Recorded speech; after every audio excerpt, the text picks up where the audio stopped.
Good evening সবাইকে। বন্ধুরা, তোমরা নিশ্চয়ই খুব ভালো আছো। আমিও ভালোই আছি।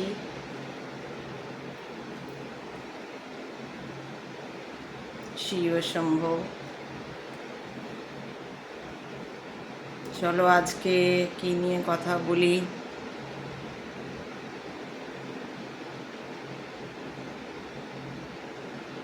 আজকে আমি ঈশাত্মানন্দজি, স্বামী ঈশাত্মানন্দজির ভিডিও শুনছিলাম। ওখানে ভাগবত কথা শুনছিলাম। তো ভালো লাগে ওনার কথা শুনতে। তোমরাও যদি চাও তোমরা শুনতে পারো ওনাকে। খুব ভালো লাগে ওনার কথা শুনতে। এত সুন্দর করে বলেন সব কিছু, যেন চোখের সামনে ছবির মতো ভেসে ওঠে।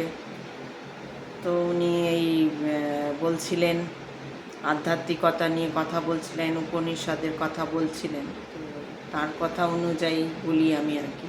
উনি কি বলছিলেন সেগুলোই হয়তো এরকম থরলি বলতে পারবো না, ভাবে তো মুখস্থ হয় না, কিন্তু উনি যেভাবে বলছিলেন কথাগুলো, সেইগুলোর মধ্যে কিছু কথা আমি আগেও বলেছি আমার ভিডিওতে, অনেক আগের ভিডিওতে বলেছি। বা আগের ভিডিও কে দেখে না, সেসব ব্যাপার আছে। তো সেই জন্য আমি আবার বলছি, ওনার কথাগুলোই বলছি আর কি। তো উনি বলছিলেন, শুনতে খুব ভালো লাগছিল, গল্পের মতন উনি এত সুন্দর বলেন। আমিও চেষ্টা করি ওনার মতো বলার মাঝে মাঝে, কিন্তু হয় না আমারটা। ভালো লাগে ওনার মতন যদি বলতে পারতাম না, তাহলে তোমরা খুব মন দিয়ে শুনতে। বেশ সুন্দর লাগে, গল্পের মতন করে উনি বলেন। তো উনি বলছিলেন যে ঈশোপনিষদে 18টা শ্লোক আছে। 18টা শ্লোকের 18টা শ্লোকই খুব গুরুত্বপূর্ণ। তো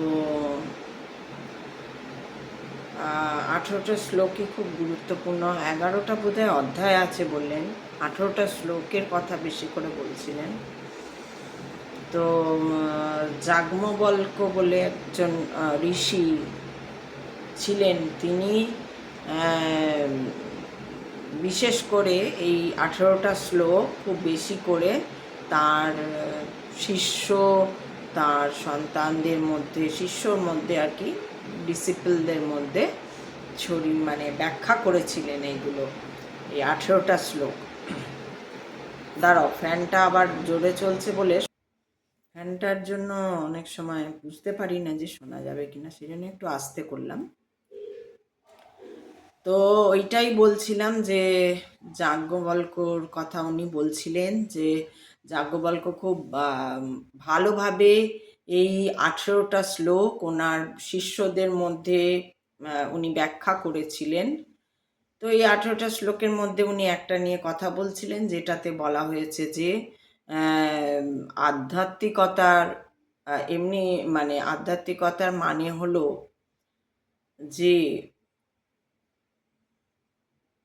এই যে পরমাত্মা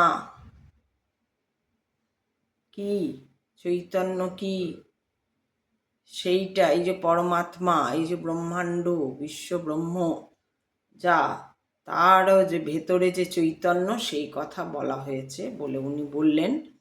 এবং উনি বললেন, কথাও বললেন যে রামকৃষ্ণ পরমহংসদেবও বলতেন যে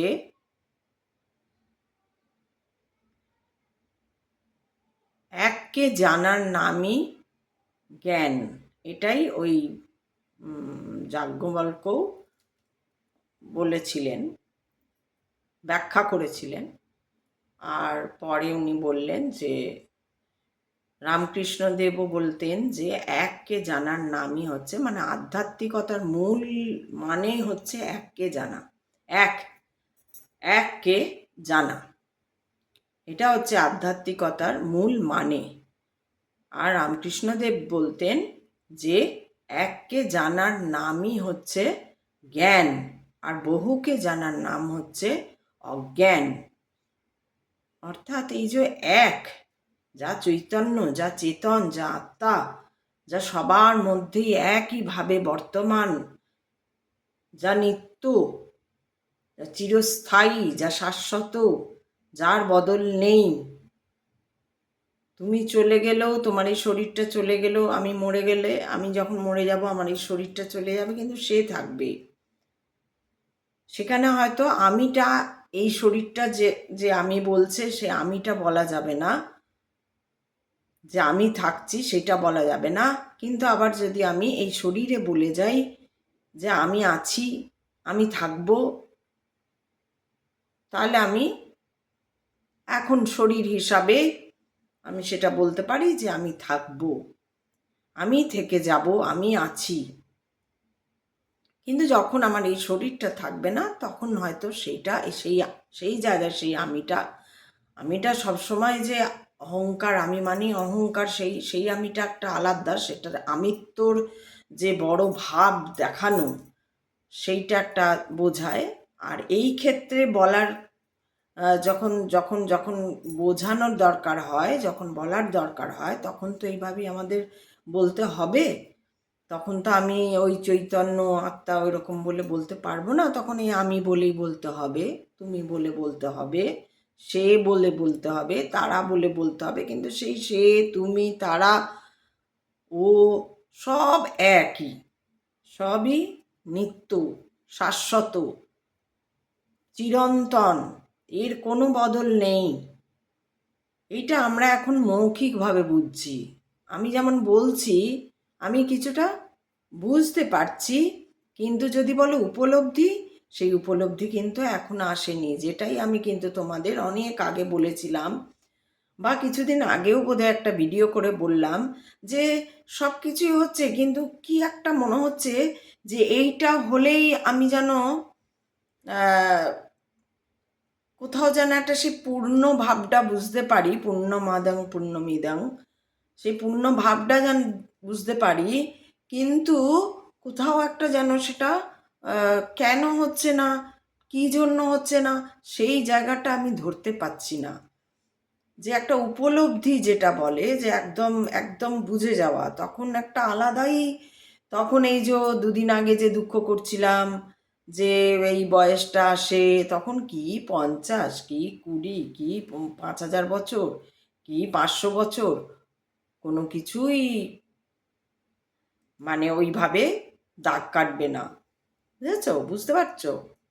যখনই আমি ওই জিনিসটার সঙ্গে কানেক্ট হয়ে যাবে আমার, ঠিক বোঝাতে পারছি কিনা কে জানে, তো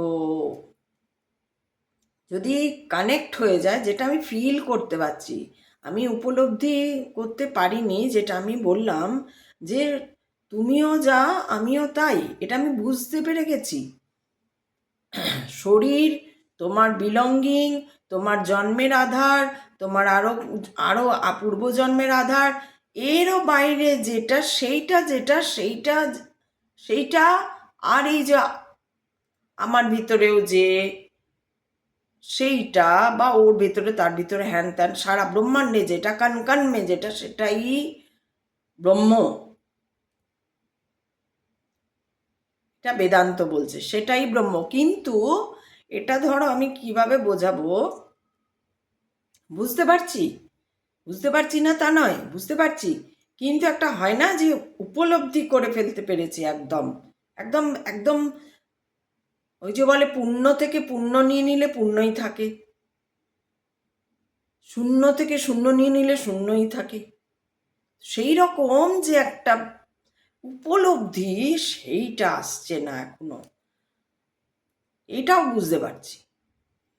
অনেকটা এসে গেছে, কিন্তু হয় না যে একটা কোথাও একটা যেন কি একটা যোগ একটা যেন এসে গেলেই ওইটা, ওই পূর্ণমাদাং পূর্ণমিদাংটা বুঝতে পারবো, মানে উপলব্ধি করতে পারবো। বুঝতে তো পেরেছি, বুঝতে পারা আর উপলব্ধি করা, যেমন ধরো আমি যখন আইসক্রিম খাচ্ছি, একটা অরেঞ্জ আইসক্রিম খাচ্ছি, একটা ধরো চকলেট, ওই কি বলে মিল্ক চকলেট না কি বলে ওটাকে, ওই আইসক্রিমটা খাচ্ছি, তো অরেঞ্জ আইসক্রিমটার টেস্টটা আমি খাচ্ছি, তখন আমি বুঝতে পারছি নাকে গন্ধ যাচ্ছে। সেই গন্ধটা নাক মনকে বলছে এই দেখো এটা এই অরেঞ্জের গন্ধ। আবার যখন মিল্ক আইসক্রিমটা খাচ্ছি চকলেটের, তখন যে মিল্কের স্বাদটা, আমুলের, তোমরা খেয়েছো কিনা জানি না, আমুলের যে আইসক্রিমটা হয়, আমুল মিল্ক চকোবার যে আইসক্রিমটা হয়, ওটা দারুণ টেস্ট হয়। ওই মিল্ক চকোবারটা, ওই মিল্কটা যখন যায় না, মানে সে আলাদাই স্বাদ, মনে হয় ক্ষীর খাচ্ছি বোধ হয়, ঠান্ডা ক্ষীর, মানে এরকম কিছু একটা মনে হয়। আমার তো খুবই ভালো লাগে। তো আমি এটা বলছি, ওটাও কিন্তু স্বাদ পাচ্ছে জিভ থেকে, গন্ধ, স্মেল, নাক, এই পোর্শনটা কিন্তু ও কি করছে, ও আবার মাইন্ডকে দিচ্ছে এই যে এই গন্ধ। আমার মাইন্ড তখন সেটা এক্সপ্রেস করছে, আহ ও করছি আমরা, আহ দারুণ খেতে। ঝাল খেলে, ফুচকা খেলে আমরা, এই যে টক, দেখো তেঁতুল জল বলছি, জল চলে আসছে। তো তেঁতুল জল, ফুচকা আমি খাই না, কিন্তু খেয়ে ভালোবাসি খেতে, কিন্তু খাই না, হজম হয় না ফুচকা, খুব কম রেয়ার খাই। তো কিন্তু হ্যাঁ, তেঁতুল জলটা তো ভালো লাগে খুব।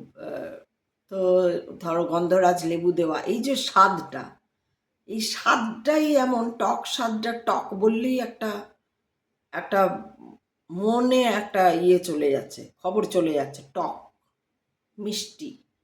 যারা মিষ্টি ভালোবাসে তাদের ওই ভালোবাসাটা হচ্ছে, এই করেই সালাইভাগুলো বেরোয়, এই করেই আমাদের হজমের প্রক্রিয়া হয়, এই সমস্ত হয়। এটা তো অন্যদিকে চলে যাচ্ছি আমি। যাই হোক, আমি যেটা বলতে যাচ্ছিলাম যে এই 18টা শ্লোক যে বলা হয়েছে, তাতে মেন যেটা, 18টা শ্লোকই বলা হচ্ছে মেন।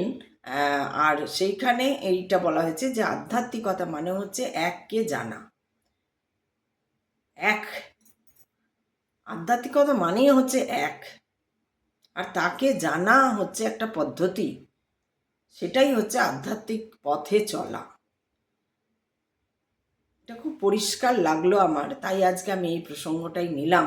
এটা আমার কাছে ভীষণ পরিষ্কার লাগলো কথাটা, যে আধ্যাত্মিকতা মানে হচ্ছে এক, যা নিত্য, যা শাশ্বত, যা চিরন্তন, যা বদলায় না কোনো দিন, সেটাই আধ্যাত্মিকতা। সেটাই এই যে সনাতন যেটা বলে, আধ্যাত্মিকতাই হচ্ছে সনাতন। আবার এবার সনাতন, সনাতন কিন্তু কোনো ধর্ম নয়, বলে না সনাতন ধর্ম, সনাতন হচ্ছে মানে বহু প্রাচীন, বহু। আধ্যাত্মিকতা কি? আধ্যাত্মিকতা হচ্ছে একটা ধরো আকাশ, মাটি, জল, বায়ু, এই যে এইগুলো হচ্ছে আধ্যাত্মিকতা। এবার হচ্ছে এগুলো সৃষ্টির শুরুতে, একদম সৃষ্টির শুরু, কোনোটা আগে কোনোটা পরে, কখন কোনটা হয়েছে কেউ জানে না, এগুলো কেউ জানে না। ব্রহ্মাণ্ডে কি কি আছে, কি না আছে, অ্যাকচুয়াল কি কি আছে, সায়েন্স যদি বলো, এই পৃথিবীতে মনুষ্য জন্ম, তার মধ্যে কয়েকটি লোক সায়েন্স, মানে নাসা বা ইসরোতে কাজ করছে কয়েকটি মাত্র লোক, সেই হিসাবে কিন্তু আমি বলছি পুরো 900 কোটির মধ্যে ধরো কয়েকটি লোক কাজ করছে। তারা এবার যেটুকু জানাচ্ছে আমরা সেটুকুই জানছি, ঠিক আছে?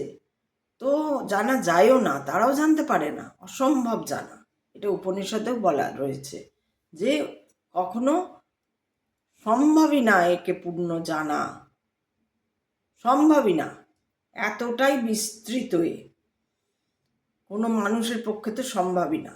ওই ঋষিমুনিরা ধ্যানে জ্ঞানে আজকে যেটা নাসা করছে, চোখ দিয়ে দেখছে রাতের আকাশে অমুক তসুক এত যন্ত্র নিয়ে, ইসরো যেটা করছে, শুধু নাসা নয়, ইসরো আছে বা অন্যান্য যা বিজ্ঞানীরা, পুরো ব্রহ্মাণ্ডের, পুরো পৃথিবীর বিজ্ঞানীরা যারা দেখছে, শুনছে, করছে,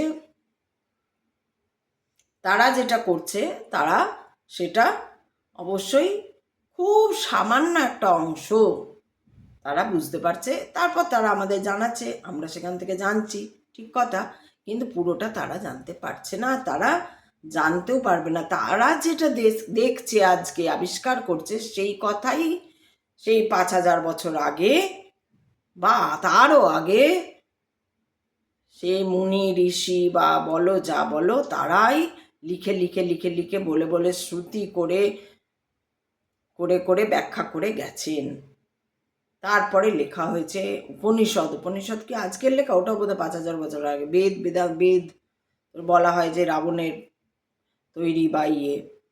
তো এই যে জিনিসগুলো, এইগুলো হচ্ছে কি বলো তো, এগুলো পড়তে শুনতে খুবই ভালো লাগে। আর মনটা যদি তুমি এদিকে দিয়ে রাখো, তাহলে তোমার এক কাজে দুই কাজ হবে। একটা হচ্ছে তোমার ঈশ্বরের দিকে থাকাও হলো, আর তোমার কিছু জ্ঞানও হয়ে গেল। যার জন্য কি এইসব নিয়ে পড়াশোনা করতে, এইসব নিয়ে আরও কিছু জানতে, এদিকে তুমি ধরো বিবেকানন্দ পড়ছো, এদিকে ধরো তুমি রামকৃষ্ণ চরিতামৃত পড়ছো, এইদিকে ধরো তুমি নিবেদিতার জীবনী পড়ছো, এইদিকে ধরো তুমি কি করে ব্রহ্মাণ্ড কবে সৃষ্টি হয়েছিল, কি প্রথম বিগ ব্যাং কি, অমুক কি, আরও নানান নক্ষত্র কনসেলেশন কি, সপ্তঋষি কি, হেন কি, এগুলো পড়ছো। এই যে পড়তে পড়তে পড়তে পড়তে একদিকে তোমার পড়া জানা, একদিকে যদি তুমি উপলব্ধি করতে মানে এগুলো যত পড়তে থাকি ততই তো একটা জীবনের সঙ্গেও যেন উপলব্ধি করি, এবং করতে করতে যেতে বেশ ভালো লাগে। তখন বেশ মনে হয় যে মানে একটা অদ্ভুতই একটা বলতে পারো, একটা এটাও আমার মনে হয় একটা জীবনের অ্যাডভেঞ্চারের মতন, যে সে ছুঁয়ে ছুঁয়ে দেখা বলে না, যেমন ধরো যদি তুমি এখন ধরো নালন্দা বিশ্ববিদ্যালয়ে চলে যাও, বা যদি দক্ষিণের যে মন্দিরগুলো রয়েছে সেখানে যে সরি সেইখানে যে মন্দিরের যে গায়ে যে কাজকর্ম করা, সেইগুলো যদি খুঁটিয়ে দেখো, বহু পুরনো এই যে সূর্য মন্দির, কোণারক মন্দিরগুলো আজকের বলো তো, কত দিন আগেকার, এরকম পুরনো যত তুমি যাবে দেখবে ঘুরবে, এগুলো কি তোমার সেই জায়গায় গেলে কি হয়, মনে হয় না বাবারে কত বছর আগে এটা আবিষ্কার হয়েছিল, কত বছর আগে সভ্যতা ছিল, কত বছর আগে এত পড়াশোনা হতো, এত বই, এত তার মধ্যে পুড়ে গিয়েও যা বেঁচে গেছে থেকে গেছে মানে কিছু, সেগুলো কম নয়। এই যে এইগুলো জানার মধ্যে দিয়ে যে একটা অদ্ভুত শিহরণ জাগে, এবং সেইগুলো যখন এই যে তাতে কি হয় জানো তো, আমার মনে হয় যে এটা যে আমি আমি এগুলো পড়তে পড়তেও যাই, দেখতে দেখতে যাই, এই যে শুনি কথাগুলো শুনছি, যে আজকে তোমাদের আমি বললাম ঈশাত্মানন্দজির কথা, আমি এত ভালো লাগে। আর গল্পের মতন উনি এত সুন্দর করে বলেন, আর এই শুনতে শুনতে যেন ওইখানেই চলে যায়। সেই উনি বলছেন ঋষিদের কথা, কখনো ঋষিদের কথা বলছেন, কখনো বিবেকানন্দের কথা বলছেন। তো এইখানে উনি বলছিলেন যে, তো কখনো রামকৃষ্ণ দেবের কোনো ঘটনার শ্রীমর কথা বলছেন কোনো উদাহরণ দিয়ে, বা অন্য কোনো লোকের সঙ্গে, অন্য কোনো লোক এসেছিল তাকে কি বলেছিল, যেমন আজকে একটা বললেন যে বড় বাজার থেকে একবার বড় বাজারের বিজনেসম্যানরা এসে রামকৃষ্ণ দেবকে অনেক মিষ্টি টিষ্টি এসব দিয়ে গেছিলেন। রামকৃষ্ণ দেব কিন্তু খেতে খুব ভালোবাসতেন, আমিও কিন্তু খেতে খুব ভালোবাসি, মিষ্টি খুব একটা পছন্দ করি না, নোনতা জিনিস ভালোবাসি। এই যে সন্ধ্যেবেলায় যদি কেউ আমাকে একটু চপ, বেগুনি, মুড়ি, সিঙ্গারা অল্প একটা করে, কিন্তু একটুখানি, এইটুকুনি হয়তো খেতে বেশি পারবো না, কিন্তু আর কি ভালো লাগে। আর ছোটোবেলাকার এগুলো অভ্যাস তো, ছোটোবেলায় আমাদের বাড়িতে বেশ এরকম হতো খাওয়া দাওয়া। আমাদের বাড়িতে খাওয়া দাওয়ার একটা বিশালই ব্যাপার ছিল সত্যি। ওই জমিদারি কিছু দেখিনি, শুধু শুনেছি জমিদার ছিল পূর্বপুরুষরা, এইসব জিনিসপত্র ওই কিছু অংশ দেখেছি, কিছুই দেখিনি বলতে গেলে, সেই অর্থে কিছুই দেখিনি। কিন্তু ওই যে রক্তে যে জমিদারি আছে, সেইটা খাওয়া দাওয়া অমুক তসুক, এই দিয়ে দাও, ওই করে দাও, এই আনো, ওই আনো, এই এত আনো, এই যে এইগুলো দেখে বুঝতে পারি যে হ্যাঁ জমিদারি তো ছিল আমাদের, এটাই হচ্ছে বলে জমিদারি রক্ত। তো যাই হোক, এইবার কথা হচ্ছে যে আমার তো খুব খেতে ভালো লাগে, তো উনিও খুব খেতে ভালোবাসতেন। তো বড় বাজার থেকে এরকম একদল ব্যবসায়ী ওনার সঙ্গে দেখা করতে এসছেন, তখন তো রটে গেল, যখন তখন তো সবাই দেখা করতে চাইতেন ওনার সঙ্গে। তো এসছেন, এসে মিষ্টি ফিষ্টি সব কিছু দিয়েছেন। তো মিষ্টি ফিষ্টি দিয়েছেন, তো এবারে চলে গেছে, প্রণাম টনাম করে চলে গেছে। রামকৃষ্ণদেব কিন্তু একটাও ছুঁয়ে দেখেন। কেন না, বলছে ওরা সব এই সব 2 নম্বরই ইধার কামাল উধার করে পয়সা কামায়, ওই পয়সা দিয়ে মিষ্টি এনেছে, তাই খাবো না।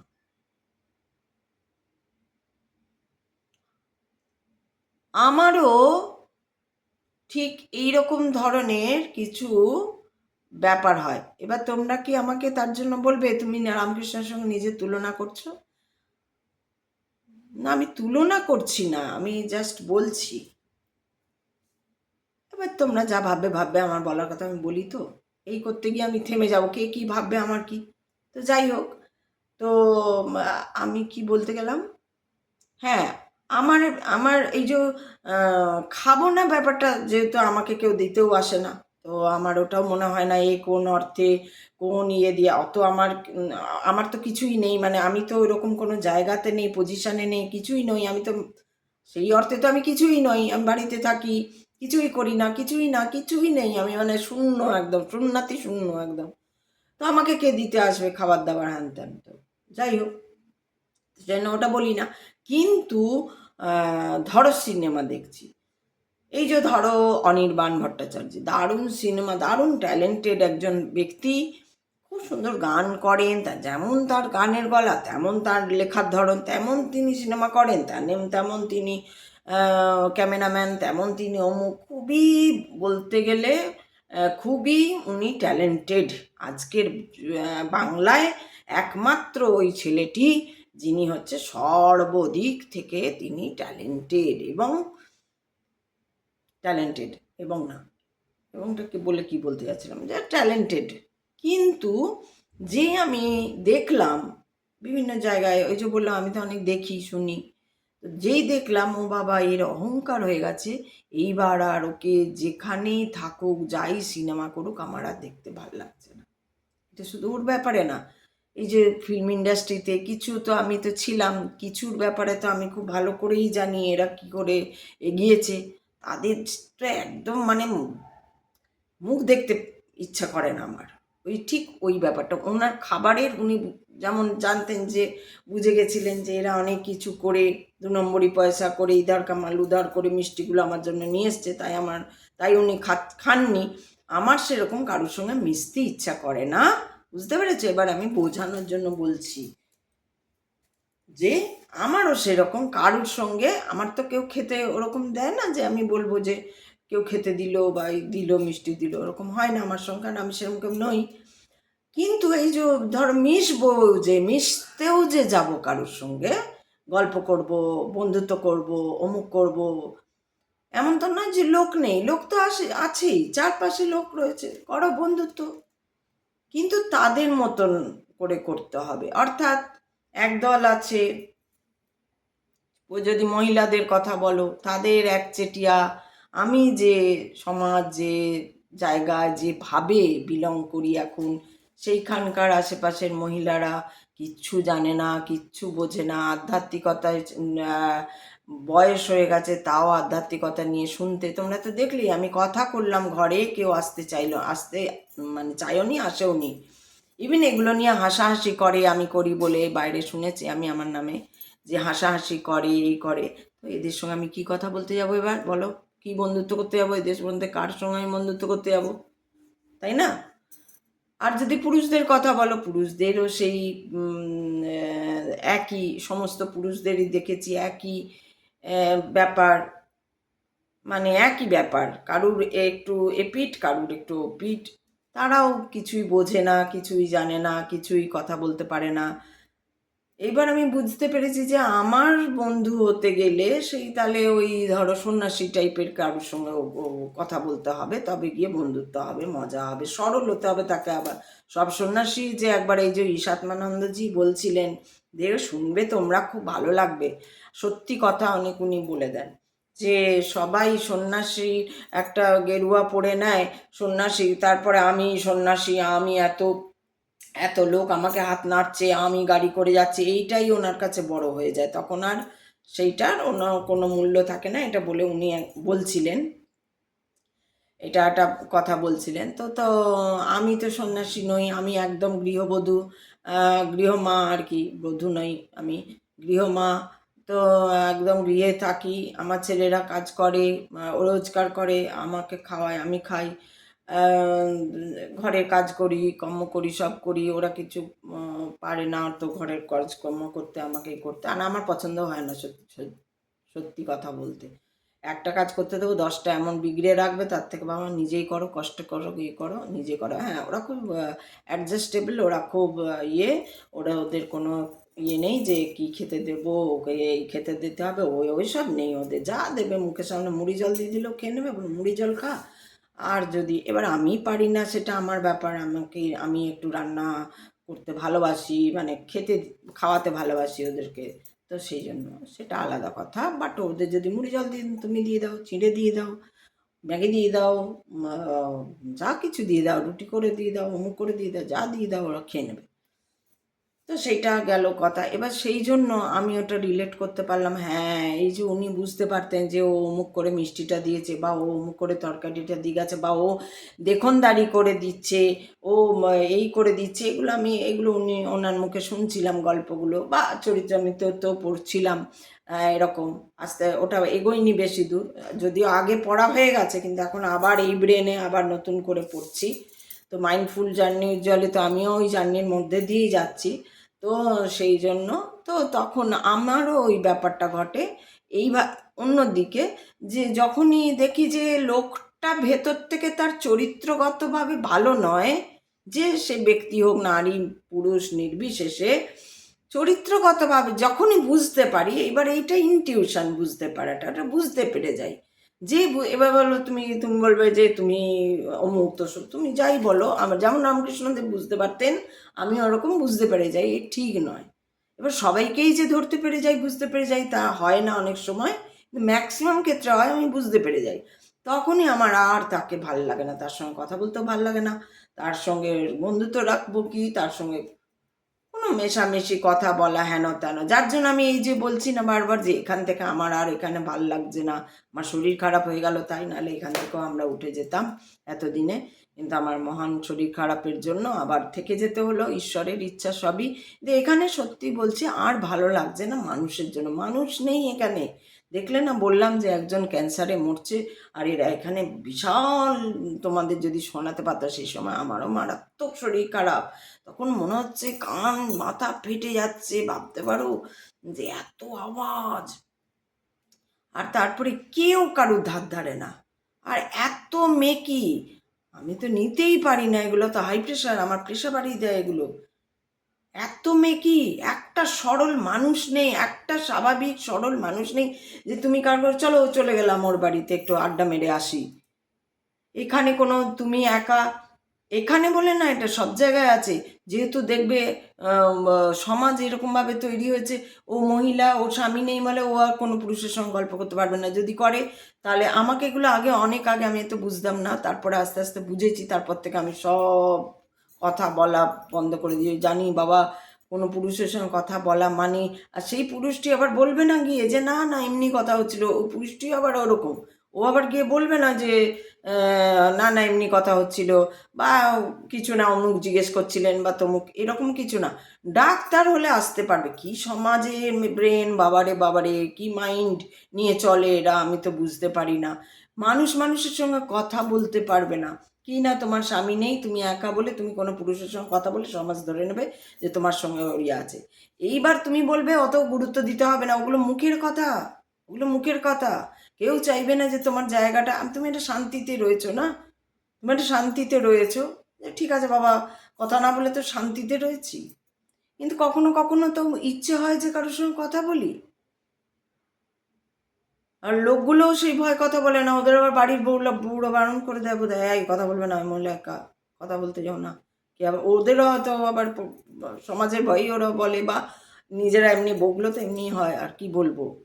দেখছি তো, দেখে আর ভালোটা কোথায় বলতে পারছি, ভালো বলতে চাইছি, সিরিয়াসলি বলতে চাইছি, ওই মহিলা দারুণ, একদম যেমন শক্ত তেমন আছে, নেই তা নয়, নেই তা নয়, এই তো রিসেন্ট একজনকে দেখলাম, কি নাম যেন গো, ভুলেও গেলাম।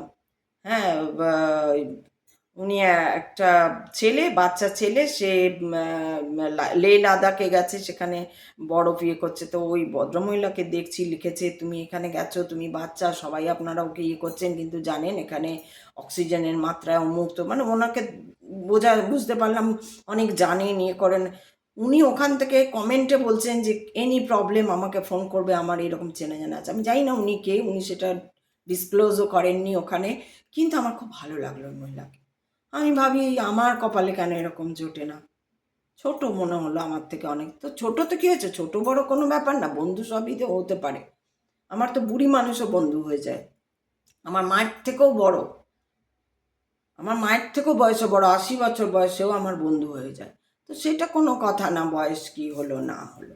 কিন্তু কথা হচ্ছে যে এইভাবে এইভাবে এই জন্য আমিও দেখেছি, হ্যাঁ সত্যি তো, এটা তো আমি রিলেট করতে পারি। যে উনি যেমন ওরকম, ওনার ক্ষেত্রেও হতো, ওনার ক্ষেত্রেও ওনাকে দেখতে আসতো, অনেকেই দেখতে আসতো, কিছু না কিছু নিয়ে আসতো বা ইয়ে করতো। তো তারা দেখে চলে যেত, উনি তা বুঝতে পারতেন যে এরা এরা এদের দ্বারা কিছু হবে না, বা এরা এমনি ফেক বা এইরকম টাইপের, এটা উনি বুঝতে পারতেন। সেই যে বুঝতে পারাটা, সেটা কম বেশি সবার মধ্যে, অনেকের মধ্যে, সবার মধ্যে থাকে না, সবার মধ্যে থাকলে তো হয়েই যেত, সেইটাই কম বেশি অনেকের মধ্যে থাকে। সেই রকমই একটা ভাব আমার মধ্যেও আছে, কম বেশি, অনেক কম, আমি বলছি না ওনার মতো, ওনার তো বিশাল ব্যাপার, ও দেখলে বুঝে যাচ্ছে একদম এরকম, এপার ওপার দেখতে পেতো। কারণ কি, ফোকাস ছিলেন অনেক অনেক, তাদের অনেক ব্যাপার ছিল, সেইটা একটা আলাদা ব্যাপার। এই যে বিবেকানন্দ এত মানে হচ্ছে ছোটোর থেকেই ধ্যানই খেলা।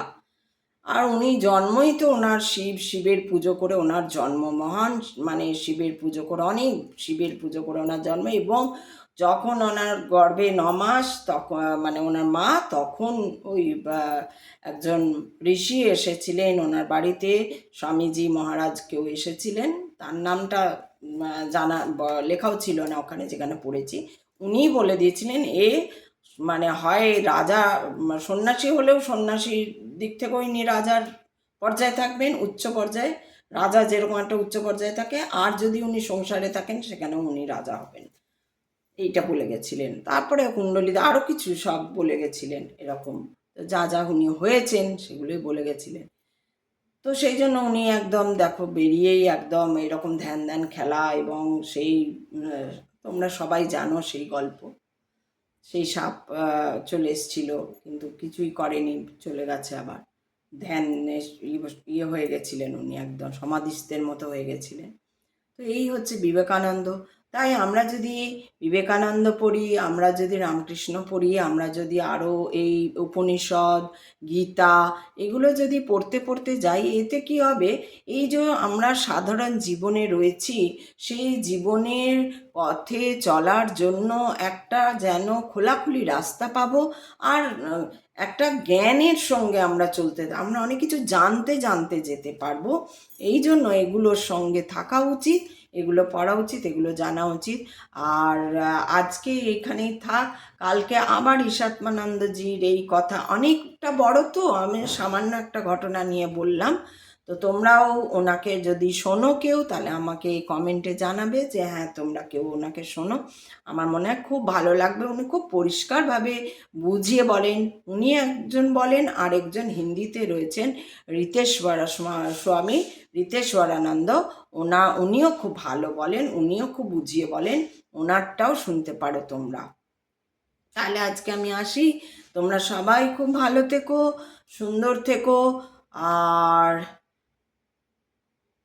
শেষ করে আনি, আর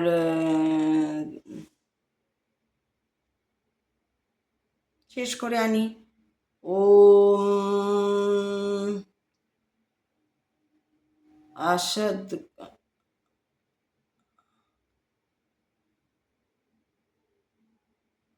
না ভুলে গেলাম গো, এই দেখো দেখেছো আমার মাথাটার কি অবস্থা, ভুলে গেছি। যাই হোক, ওং নমঃ শিবায়, ওং নমঃ শিবায়, ওং নমঃ শিবায়। তোমরা হনুমান চালিসা পড়তে পারো, শিবের মন্ত্র পড়তে পারো, হনুমান বাণ পড়তে পারো, তাহলে কি হবে, মন শান্ত হবে। ঠিক আছে, এই দেখো মনে পড়েছে, অসদো মা সদ্গময়, তমসো মা জ্যোতির্গময়, মৃত্যুর মা অমৃতগময়। ওম শান্তি শান্তি শান্তি। হরি ওম তৎসৎ।